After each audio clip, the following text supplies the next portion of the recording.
कोशिका उत्तक और दूसरा क्वेश्चन क्या है कि तंत्रिका आवेग। भैया देखो कोशिका उत्तक क्या होता है, सबसे पहले समझिए उत्तक क्या होता है। उत्तक किसको कहा जाता है कि हम लोग पढ़े हैं पहले ही 8-9 में कि उत्तक जो है वो किसको कहा जाता है, कोशिका के समूह को। कोशिका के समूह को क्या कहते हैं, उत्तक कहते हैं। मतलब कोशिका का अगर मान लो 1 2 3 4 5 6 7 8 बहुत सारा कोशिका है, उसको क्या कहेंगे, उत्तक कहते हैं। जस्ट उसी तरह से हम लोग का जो ब्रेन बना हुआ है वह किससे बना हुआ है, तंत्रिका तंत्र किससे बना है, न्यूरॉन सेल से। तो जब बहुत सारा से न्यूरॉन सेल मिला हुआ आपस में रहेगा तो उसको क्या कहेंगे, तंत्रिका उत्तक कहेंगे। मतलब तंत्रिका कोशिका का जो कोशिका है वो बहुत सारा मिला, मतलब एक तंत्रिका कोशिका, दूसरा, तीसरा, चौथा, पांचवा, मतलब बहुत सारा है, उसको क्या कह दिए, तंत्रिका कोशिका कह दिए। भैया ये तंत्रिका कोशिका जो है इसका काम हम लोग लास्ट में देखेंगे, रेखा डायग्राम भी देखेंगे। लेकिन क्या उससे पहले एक और क्वेश्चन आया था, वह क्या था, तंत्रिका आवेग।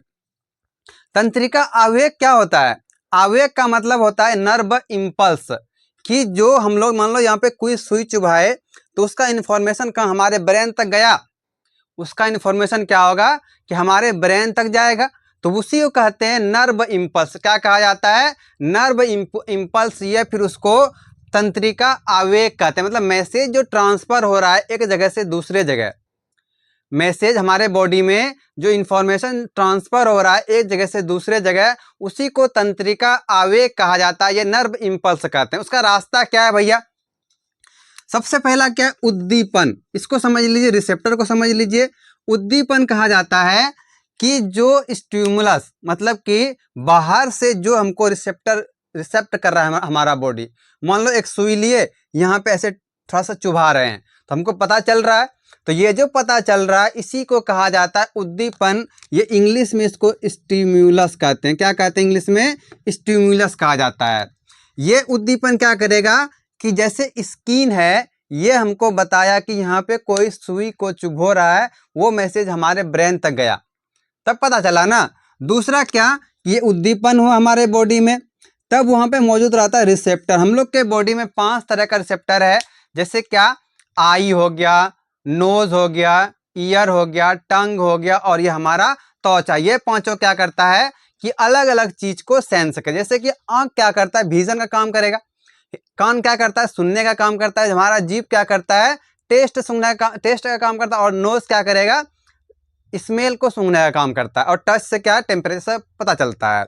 तो भैया कि उद्दीपन हुआ, उसके बाद रिसेप्टर जो है उसको उस उद्दीपन को रिसेप्ट करेगा, मतलब क्या, कैप्चर करेगा। अब जैसे कैप्चर कर लिया तो वो कहाँ, हम उसको उसी को कहा जाता है नर्व इंपल्स। क्या कहते हैं उसको, नर्व इंपल्स कहते हैं। मतलब क्या, अब मैसेज जो है ये आगे बढ़ेगा। कैसे आगे बढ़ेगा, हमारा ये एक क्या है, एक यहाँ पे क्या बनाया है, न्यूरॉन सेल बनाए। अभी क्या बताया कि मैसेज जो है वो क्या होगा, आगे बढ़ेगा। तो सबसे पहले मैसेज जो आता है वो किसके पास आएगा, ये बाहर में जो नेटवर्क लाइक स्ट्रक्चर दिख रहा है इसका नाम है डेंड्राइट्स। इसका नाम क्या बोले, डेंड्राइट्स इसका नाम है। ये डेंड्राइट क्या करता है, उसको कैप्चर करके आगे भेजता। आगे किसके पास, ये वाला पार्ट है सेल बॉडी। मतलब क्या, डेंड्राइट से मैसेज कहाँ आया, सेल बॉडी के पास है। और सेल बॉडी से एक्सॉन, मतलब क्या कि लास्ट वाले पोर्शन में, नीचे वाले टेल वाले पोर्शन में वो इंफॉर्मेशन आएगा। और टेल वाले पोर्शन में क्या रहता है, वहाँ साइनेप्टिक रहता है नोब, साइनेप्टिक नोब कहते हैं। ये वाला जो पोर्शन है वो साइनेप्टिक नोब क्या करेगा, वो इलेक्ट्रिकल एनर्जी को, मतलब इलेक्ट्रिकल मैसेज को केमिकल मैसेज में बदल देता है और ये फिर से आगे भेजेगा। तो ये प्रोसेस हुआ किसका, कि नर्व जो है, नर्व इंपल्स मतलब कि तंत्रिका आवेग जो है वो हमारे न्यूरॉन सेल में कैसे आगे बढ़ता है।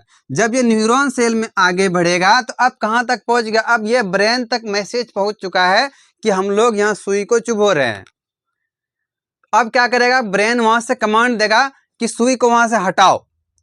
तब क्या होता है कि हमारे ब्रेन में ना एक मोटर न्यूरॉन है, उस मोटर न्यूरॉन के थ्रू वहां से मैसेज आता है इस मसल्स के पास, रिसेप्टर के पास, कि वहां से उसको हटाइए, हाथ को हटाइए। तो हम लोग वहां से हाथ को हटा लेंगे।